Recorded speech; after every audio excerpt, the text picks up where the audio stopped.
Hello, this is Susie Q918 with SassyGamers.com. This is episode number 3 of me playing the forest. We are doing this at 9:50 in the morning, so we're going to have all those vehicles. Hopefully you guys can't hear those, but if you can, just be patient. I can't always work overnight. I have other people in the house that are sleeping. Today, I believe we left off, we set up the fence, and then I, of course, want to get these, what do you call them? The torches, the skull torches going, because, again, aesthetic. Yeah, I'll keep probably lighting the fire whenever I'm up here, but it'd be nice to be able to see when I'm in the dark down below, it'd be nice to actually be able to see the treehouse. So I'm just checking real quick to make sure that I have the regrowing trees on, and I do, and yet I think it's making me a liar because I think some of the trees that I thought had been coming back before aren't coming back this time. So maybe they mean literally regrowing trees, so it means I'll have to stop, smacking things for sticks. I'll let them grow up to be nice adult trees so I can cut them down later. Savage. As usual, just like last time, I don't see any patrols. Don't know where they all went. They probably all just figured that I'm boring as hell and they won't get anything out of me. So I think last time I said I'll have to up the difficulty, but I'm not quite ready yet. I think I'm gonna try to finish this fence like a chicken shit, basically. And then I'll up the difficulty so I can worry about things attacking me. But I actually want to, so after I finish this base and I feel content with it, which by the time you guys see the next episode, this fence will be fixed because I'm not going to make you guys sit there and watch me make the whole fence. I'm going to talk a little today and stuff, but after that I'll do the rest of the fence, off stream. But, oh, it's a lizard. Alright. Sorry, lizard. Make some more stealth armor. But anyway, after I get the home base finished the way I like it, I would like to go actually explore those caves where they're all sleeping. I'm just kind of a chicken shit and I'm afraid to go. Obviously I have to, or else I'll never finish the game. But I like the designing aspect, so freaking ball again. Anyway, I like the designing aspect, so I really want to get the base where I'm comfortable, so if I have to run away, I can. But, oh, candy bar.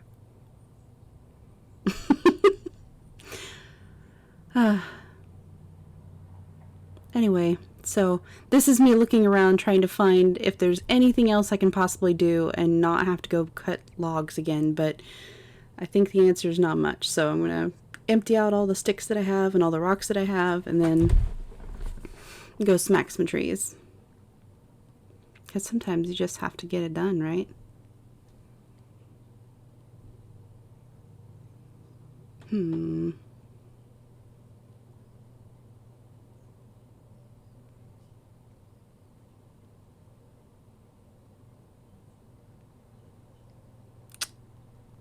Well, yep, just time to go get it done. Start with this one that's right in the way. Something else to note that whenever you cut these trees down, so sometimes I can get it to cut low, but it's only the first cut. When it's actually chopping down the tree, it's almost always like at chest height or so. And so you're stuck with this really big stump, and you can actually keep attacking the stump and make it go away, but you don't get any wood from it. So you're basically just getting rid of the stump. And I may go ahead and do that, but at this point in time, I am leaving it there to see if maybe the stump, for some reason, it respawns from the stump. Like, if I destroy the stump, it'll never come back or something. I don't know. That's what my theory was at this point. Spoilers, it doesn't matter. It still didn't come back, so. I shouldn't spoil it for you guys, but yeah. Been there, done that. It didn't come back. I just left a stump there for no reason. Timber. Oh my god, there's finally a bunny. I'm sorry, bunny, but I've been waiting for you.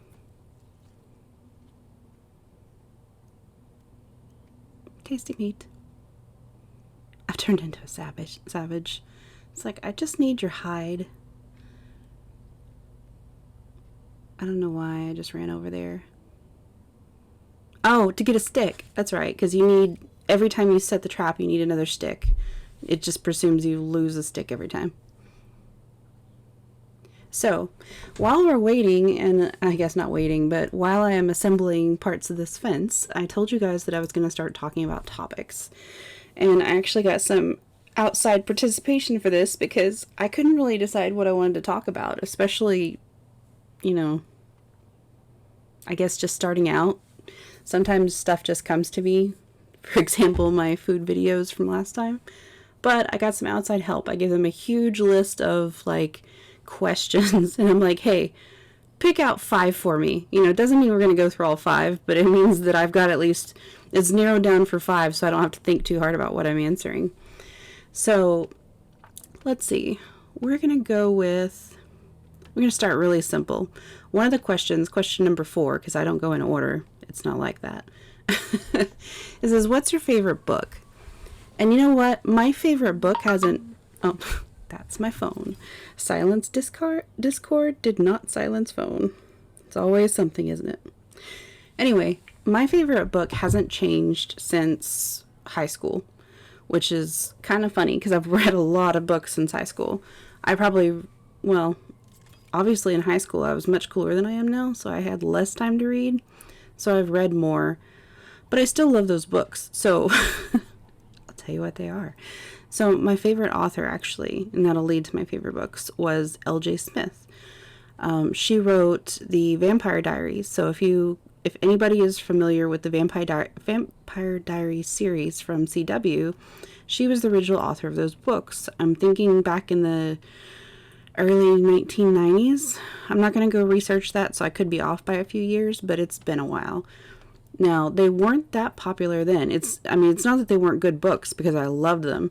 It's the fact that paranormal stuff just wasn't the thing at that time. So, obviously it became a big thing later when you run into, like, Twilight, and there's, all kinds of other less wonderful books. But anyway, so my favorite book from her was actually her Forbidden Game series, because she wrote several trilogies. Vampire Diaries, she actually made into like a trilogy and then another one. So I don't know what you'd call like a 4-book series, but it originally started as a series and then she added on to it. Then obviously when Vampire Diaries became a series on TV, many more books were made. I'm not quite sure if she wrote all of those or if it just sort of like became a kind of like the Star Wars series, how there was the original George Lucas trilogy, and then there was like all the books, hi cat, that came afterwards that weren't necessarily part of the official story, I guess. Anyway, so the Forbidden Game never made it into a book. I don't know why. I thought it was amazing. It was about so I'll tell you from a like young teenager point of view. It was about this really hot guy that sold this girl Jenny a game, and I guess I won't spoil it too much, but long story short, like, he's part of these shadow people or whatever, right? And so her and her friends kind of like Jumanji end up in this game, and his entire purpose, of course, is romancing this chick. He actually has like more purpose than that, but let's be real. That was the main purpose.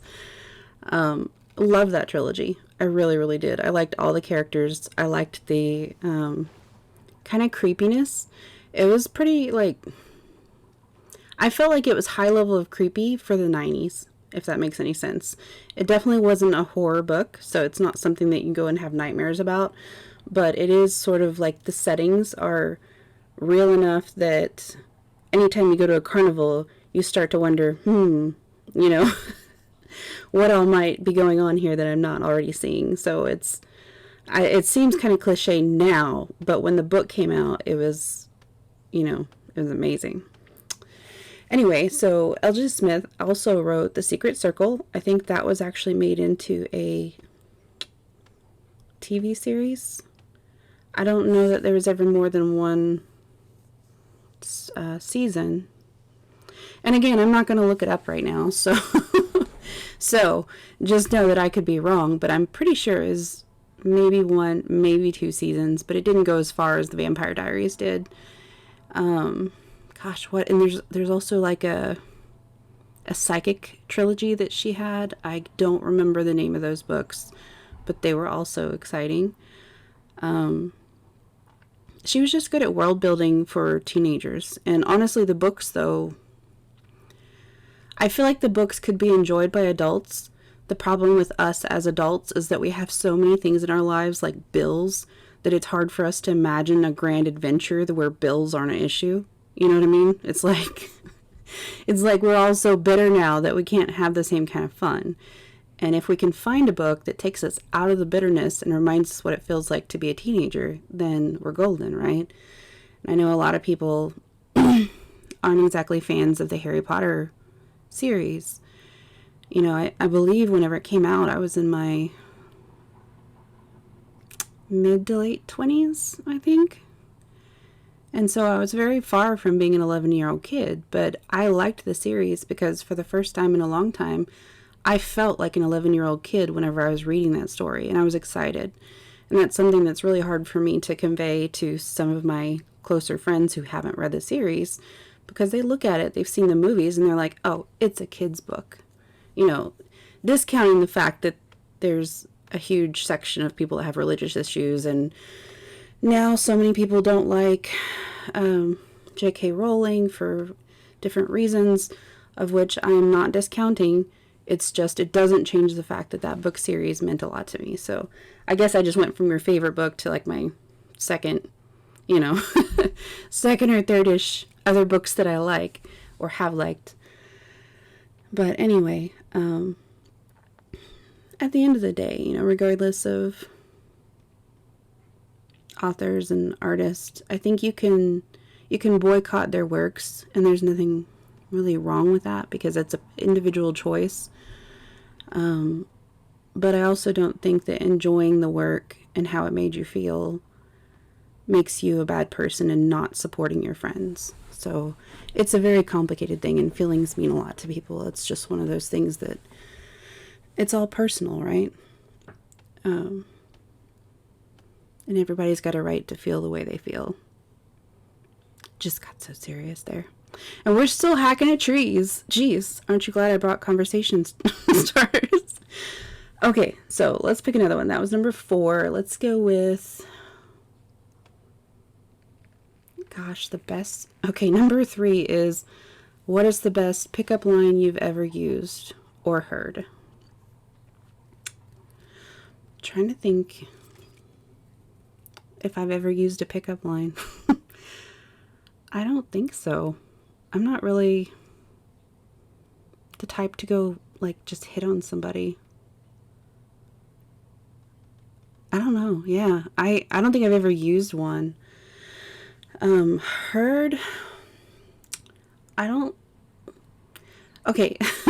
So people have tried to pick me up before. So let's just get away with that myth right away. It's not like I've never been picked up. It's the fact of I've almost blanked out what the pickup was, because usually it's so incredibly lame and horrible that I'm like, I've already dismissed it. That's special. I'm special.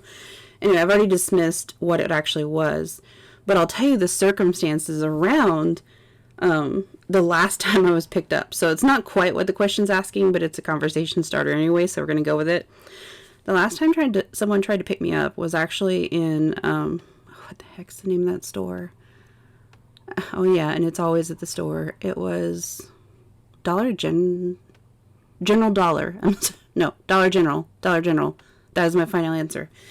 Anyway, yeah, so I was at Dollar General, probably picking up something stupid, because probably chips or something, because it's not like I go there for some high quality goods or anything. Usually that's I really don't want to go into a big store and deal with all those people, so I go to one of the smaller versions and pay a little bit more than I have to, even though it's called Dollar General. But Anyway, I was in there and I was at the checkout line. It was actually the cashier, and I forget, like, I was wearing a shirt, and I think it said something about, gosh, it was some clever,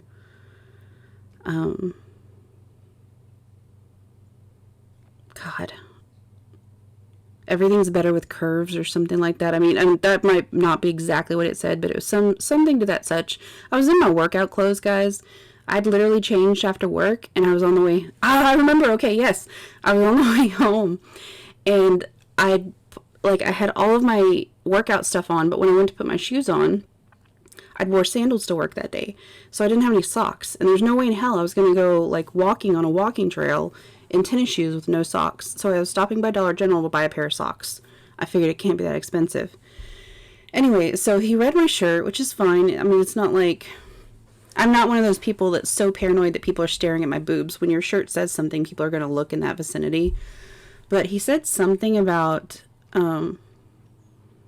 how he bet my husband liked those curves or something like that. And on some level, like, I realized after I left that that was where I should just agree, because he was fishing whether or not I was married. The problem was I don't always like put together that people are flirting with me right away.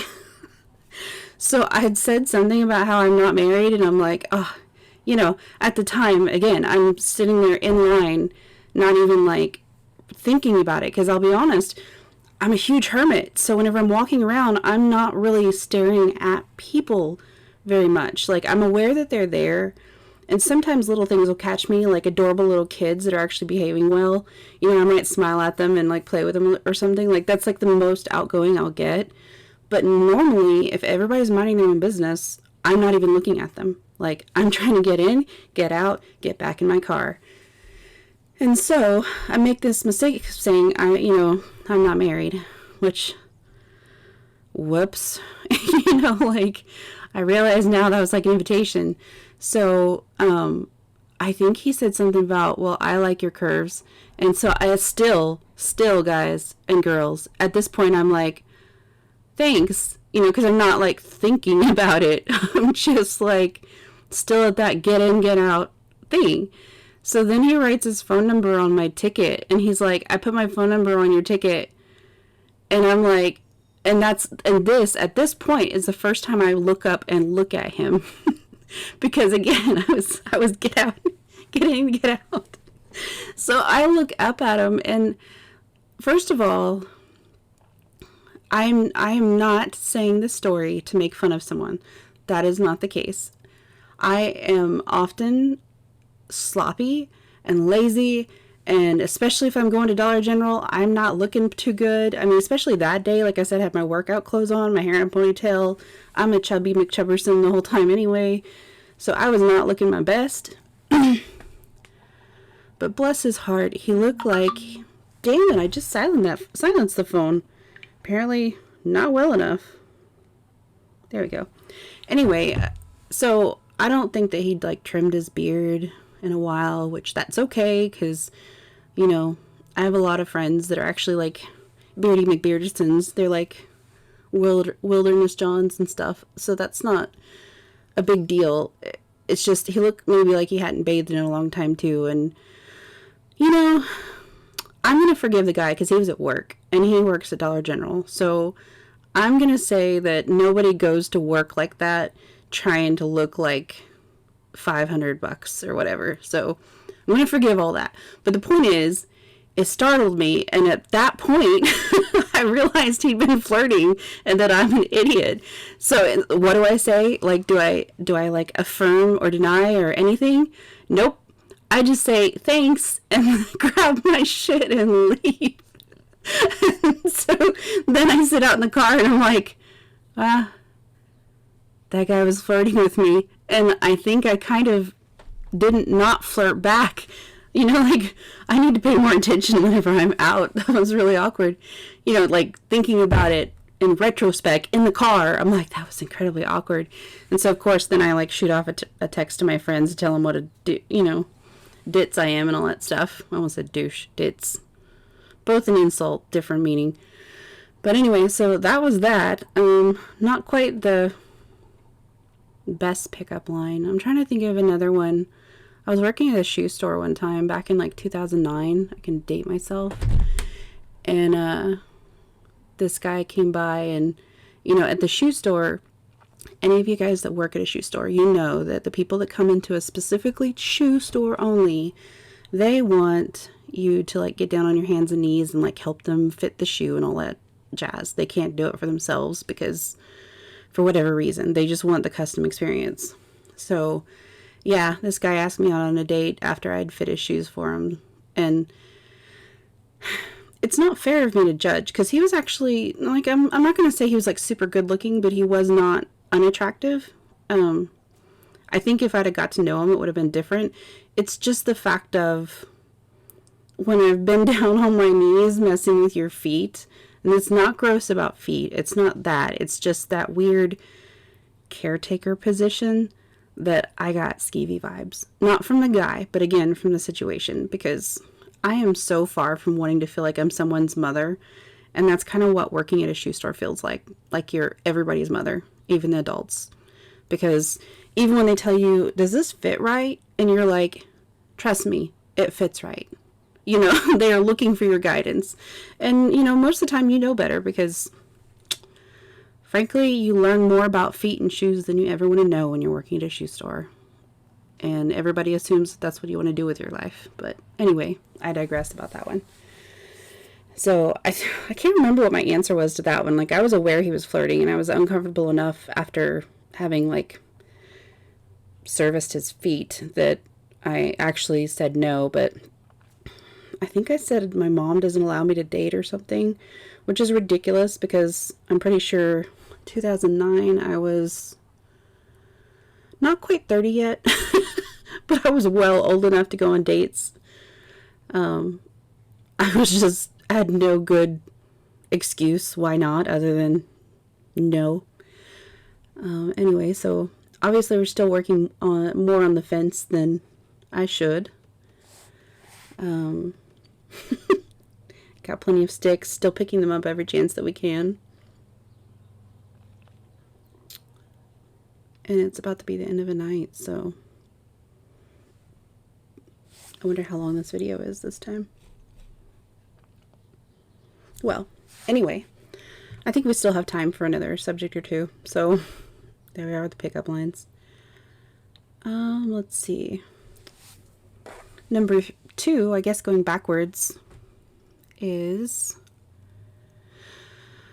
what was the biggest punishment you've ever received? Well,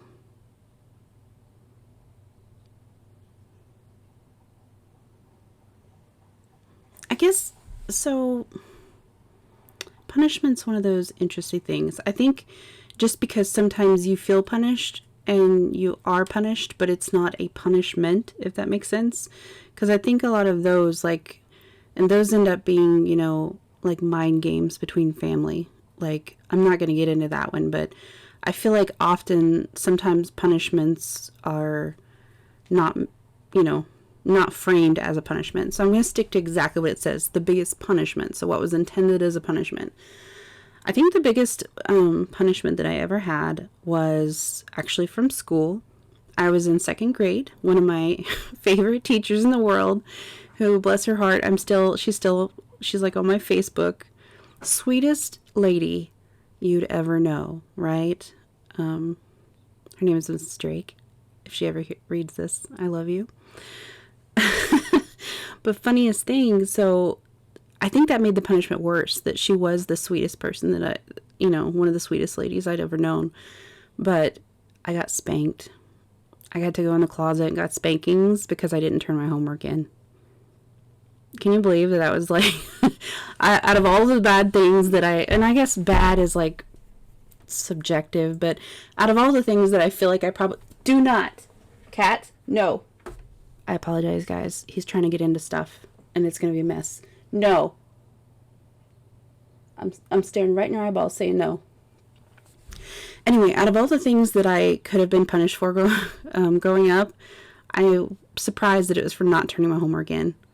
Oh, look, this is me trying to make that house, other tree house work over there. Like, maybe I can make the stairs lead up to it or something and then build from it, but I don't think it ends up working. But anyway, yeah, I got spanked because I didn't turn my homework in. And I don't think I made that mistake with her again. Other punishments that I've done are things like, I wrote sentences a lot. And the problem is, I was a shy kid until you put the troublemaker next to me. Because it's almost like I don't have anything to say until there's someone to listen. So as soon as you put the troublemaker next to me, all of a sudden I had an audience and I talked a lot with the troublemaker. So then Sweet Susan ended up being the troublemaker. And so me and the troublemaker would end up with sentences. And it's like, come on now. If you don't want me to get in trouble, don't put people next to me like that. You should know. I have a reputation. And I was such a giggle box. I would laugh over everything. So, you know, the troublemaker that always just wants to get people to laugh at his stuff was like the worst person to put next to me because I just giggled like nonstop. And yeah, so I used to have so many sentences every year that at the end of the year, I don't remember what grade it was, but there was one year that I didn't finish my, basically you were given a set amount of sentences and you had, every time that most people would go off and play, you would be writing sentences instead. And one year, I didn't actually finish all the sentences by the time the year was over. And so I went to my teacher and I'm like, I think I still have like 50 sentences left on my list. And she's like, oh, hun, you're moving up. Don't worry about it. And that's when I realized that all those years, I'd been hurrying up trying to finish the sentences so that I could go on to the next grade. And the reality is, I could have done them slower, done less sentences, and still moved up a grade. So I think that was the last year I ever had sentences because I think they realized that I was on to them. That just got away with me. All right, guys, that's all for today. When we come back next time, we are going to have the fence finished and be working on something else. I'll let you know what that is. If you would please like and subscribe, we will talk about something else the next time. See you later.